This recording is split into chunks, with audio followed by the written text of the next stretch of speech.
Assalamualaikum warahmatullahi wabarakatuh. Selamat pagi, salam sejahtera bagi kita semua. Alhamdulillahirrabbilalamin. Akhirnya kita dapat berkumpul di SMA Muhammadiyah Bumi Ayu untuk melaksanakan PLP atau pengenalan lingkungan persekolahan tahap 1. Adapun tujuan dari PLP 1 yaitu untuk membuat mahasiswa agar memiliki jati diri sebagai seorang pendidik dan memiliki kompetensi kependidikan yang mantap. Dan saat ini saya dan rekan saya Abil Mahardika akan mewawancarai Bapak Teguh selaku wakil kepala sekolah. Dan saya berterima kasih kepada Ibu selaku guru BK telah menerima kami di sini mahasiswa UHBK Program Studi Bimbingan dan Konseling. Nama saya Adam Bagus Saputra dari Fakultas Keguruan dan Ilmu Pendidikan Universitas Muhammadiyah Profesor Dr. Hamka semester 4. Nama saya Abil Mahardika dari Prodi Bimbingan Konseling Fakultas Keguruan dan Ilmu Pendidikan. Saya di sini namanya Siti Etiatun Amanah. Saya guru BK di SMA Muhammadiyah Bumi Ayu. Assalamualaikum warahmatullahi wabarakatuh. Saya Ina Fitriani, alumni SMA Muhammadiyah Bumi Ayu. Assalamualaikum warahmatullahi wabarakatuh. Saya Iftihar Dwi Ambarwati, alumnus SMA Muhammadiyah Bumi Ayu. Assalamualaikum warahmatullahi wabarakatuh. Perkenalkan, nama saya Galisa Fitri Ramadhani, alumnus SMA Muhammadiyah Bumi Ayu. Siswa itu jadi tambah rajin dan juga lebih menghargai waktu. Dan juga ya berpengaruh positif kepada kita. Setiap kita berbuat, kita jadi lebih disiplin kayak gitu sih. Juga melatih tanggung jawab juga sih. Tanggung jawab. Kita sebagai siswa yang sekolah di sini. Disiplin itu berarti menyangkut terutama adalah kedisiplinan tentang untuk siswa itu sendiri. Jadi kalau kerjanya kami berarti bukan sendirian, tapi kemudian kami bekerja sama dengan kesiswaan, kemudian juga ada wali kelas, kemudian ada tim STP 2K, iya. Itu yang penegak kedisiplinan yang di lapangan. Iya, jadi kalau guru BK memang sebatas di ruang BK konseling gitu ya. Tapi kalau program-program yang lain nanti sekolah yang menyelenggarakan. Misalnya kayak pagi hari siswa tidak boleh terlambat, itu berarti kami kerjasama dengan kesiswaan, dengan STP 2K dan lain-lain. Tapi kalau misalnya keterlambatan kok sudah berulang kali baru masuk BK, baru ditangani oleh guru BK gitu. Jadi kalau misalnya rambut, misalnya itu kedisiplinan biar rapi dan lain sebagainya, itu juga kerjasama dengan kesiswaan dengan STP 2K. Kami hanya menindaklanjuti misalnya yang anak yang sudah berulang kali ditegur tidak menghiraukan, lah baru kemudian kami konseling. Kalau kemudian anaknya sudah dikonseling kok belum ada perubahan, baru kemudian meningkat selanjutnya kita juga kerjasama dengan orang tua. Iya, mungkin secara garis besar seperti itu, termasuk hal-hal yang lain. Lalu kalau misalkan untuk ketika siswa itu terlambat sekolah nih biasanya kan kalau misalkan di depan ketika masuk itu ada tulisan besar itu ya. Pukul berapa itu? Pukul 7 ada masuk sudah terlambat. Nah, itu biasanya kalau misalkan udah jam 06.59 apakah ada sanksi dari kesiswaan atau guru BK? Sekalipun ada sanksinya itu seperti apa kalau siswa yang terlambat itu? Palingan ya ringan-ringannya itu bersih-bersih masjid sih biasanya. Sholat dulu. Terus saya sih dulu pernah terlambat sekali. Saya itu disuruh hafalin ayat Quran kayak gitu, kayak 5 ayat apa 10 ayat kayak gitu sih. Cuma kayak gitu. Iya. Terus buang sampah. Iya. Berarti hukumannya termasuk pahala deh. Iya. Ya kan? Pahala. Ada baiknya juga sih. Tanaman. Iya. Bersihin masjid itu pahalanya luar biasa, apalagi sampai menghafal ayat ya. Iya. Terus ini larangan bentuk apa sih yang pernah dilakukan itu? Yang sering. Yang paling sering ya gitu ya, yang kayak kita sebutin tadi, paling kayak terlambat sekolah ya, itu yang kayak larangan membawa motor jika belum punya SIM kayak gitu sih ya. Yang paling sering. Yang paling sering dilanggar sih.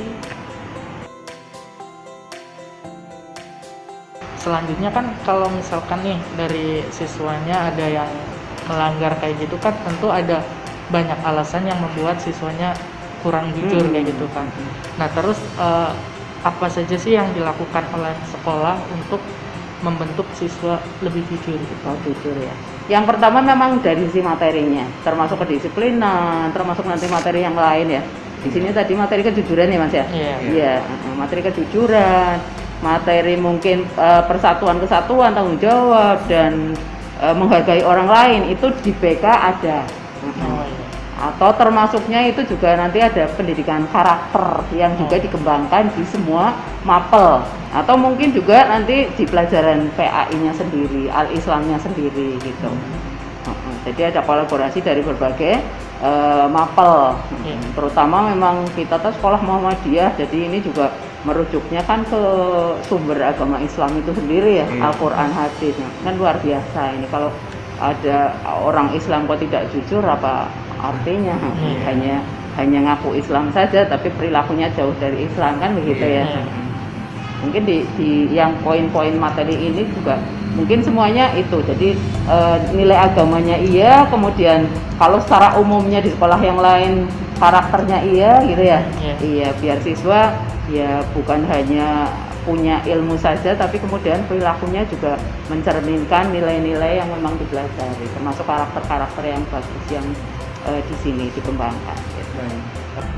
Kami yang tekankan keadaannya itu ibadahnya ya, sama akhlaknya itu luar biasa, karena ibadah, akhlak ya, keagamaan itu nggak bisa dibeli ya, hidayah itu nggak bisa dibeli. Kalau bangunan kan bisa kita beli, itu saya tekankan ke anak-anak seperti itu.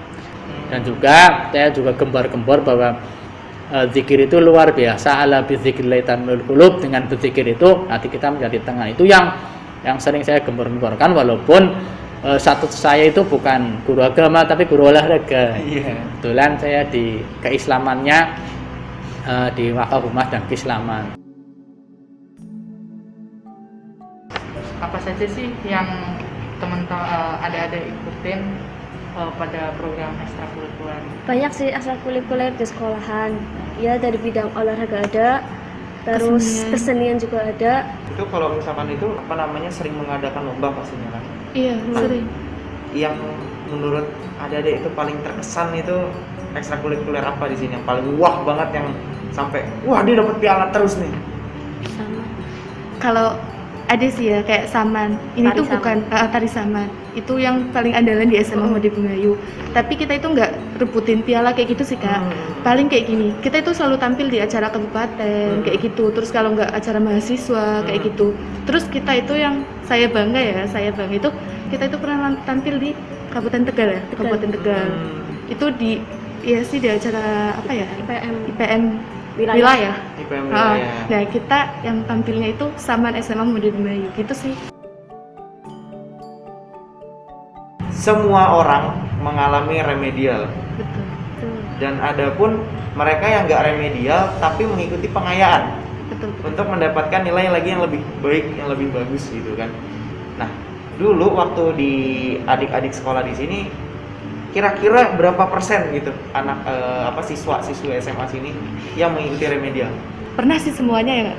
Pernah semuanya, hampir. Kayak gitu sih. Berarti kalau misalkan emang tingkat pelajaran yang sulit bisa sampai mencapai 90%. Bisa. Tapi kalau untuk mata pelajaran yang mungkin sebagian orang bisa, itu Nggak pernah remedial pun bisa Kak? Nggak remedial pun bisa. Itu pelajaran apa itu? Ya agama sih paling. Sama paling yang lebih ke materi-materi gitu nggak sih, kayak yang nggak ada hitung-hitung tengahnya kayak gitu sih. Lalu untuk biasanya kan Pak ya, kalau di sekolah-sekolah itu kan biasanya ada salah satu ruangan yang mungkin menjadi ruang serbaguna gitu Pak ya.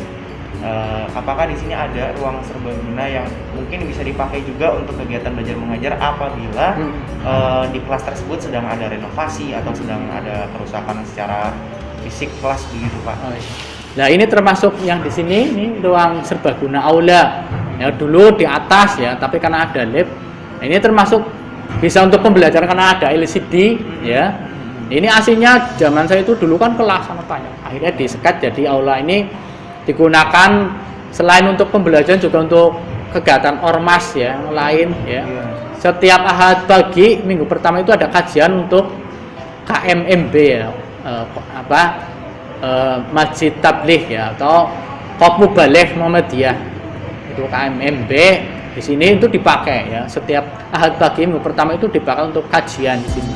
Dibuka semuanya. Jadi ini untuk sementara ruang sebraguna, tapi karena kemarin ada COVID ya, instruksinya dari Rumah Sakit Muhammadiyah Aminah, jadi pengajiannya di luar. Kemarin juga perpisahan di sini ya, aula ini juga ada backgroundnya, tinggal pasang. Ini salah satu aula untuk serbaguna, biasanya dipakai oleh ortom ya, pertemuan MKKSM ya, musyawarah kerja kepala sekolah Muhammadiyah, itu biasanya di sini. Iya, aulanya di sini seperti itu. Semoga SMA Muhammadiyah Bumayu makin berkembang, makin maju kayak dulu lagi. Semoga Bisa mengukir prestasi yang lebih. Biar kalau kita sukses nanti, sekolah ini masih ada, sekolah ini masih Jadi ya kebanggaan. masih Harapannya siswanya aktif ya, bisa berguna ya, dari ranting cabang sampai ke instansi yang lain. Mungkin itu seperti itu harapannya. Iya, kepada para siswa yang sudah lulus, alumni, mudah-mudahan tidak lupa dengan Muhammadiyah, menjadi anggota masyarakat yang baik lah, yang bisa diharapkan bisa melanjutkan amal usaha Muhammadiyah.